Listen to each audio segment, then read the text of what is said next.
Good morning, everybody. How are y'all? Good. That is great. Today is definitely a good morning to tell a story, which I have in store for y'all.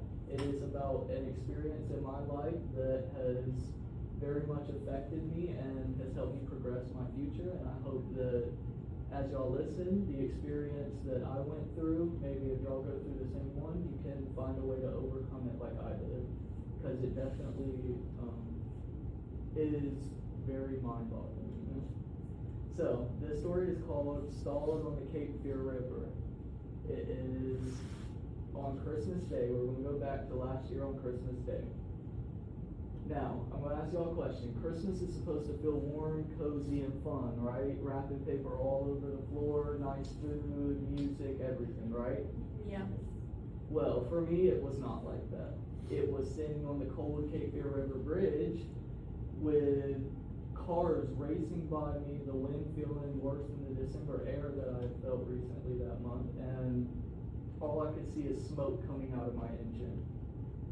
But,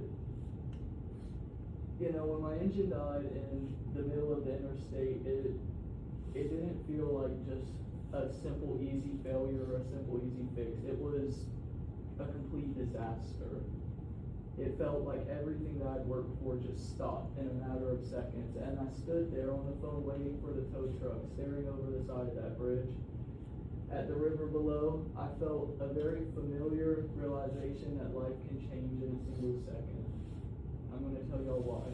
2 years ago, I lost my mom, and I grew up surrounded by chaos, addiction, and since then, I've worked relentlessly hard to try to be the stable one, the responsible person, the person that has a plan in their life, the one that goes to college. But, you know, I couldn't be like that at that time. I felt like a helpless kid. It felt like I could do nothing.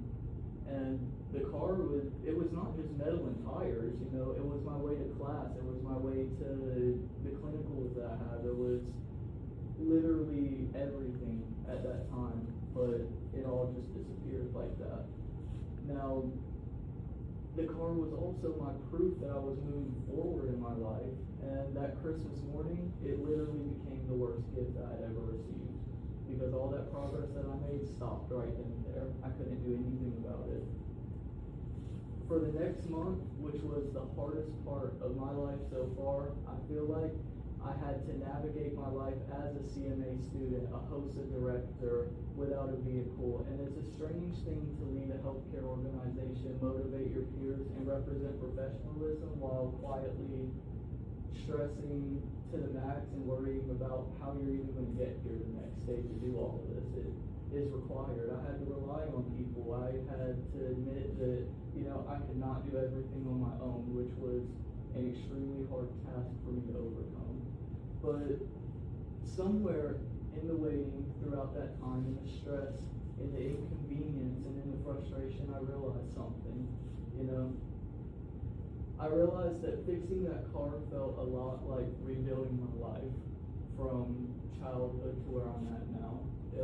Nothing in my life has ever been quick or easy. Healing after losing my mom was not quick. Growing up and choosing a different path than the one I was handed down to was not easy at all, and becoming someone stable and dependent did not happen overnight.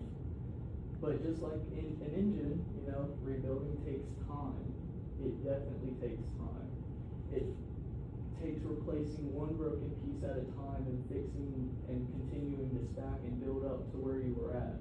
Now, you can't rush it, and I'm still waiting on my car to be fully fixed, but I'm not the same person that I was when I stood on that bridge Christmas Day.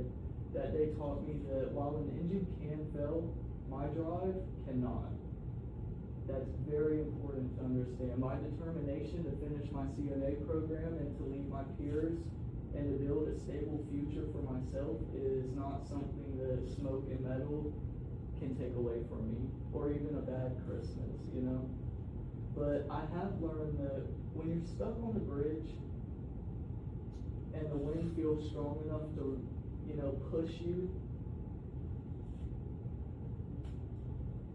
And the wind feels strong enough to push you over and over. You don't just stand there waiting you start walking, you take that step and you get to where you need to be, and you keep rebuilding one piece at a time, no matter how hard it feels or how long it takes, and you will get to where you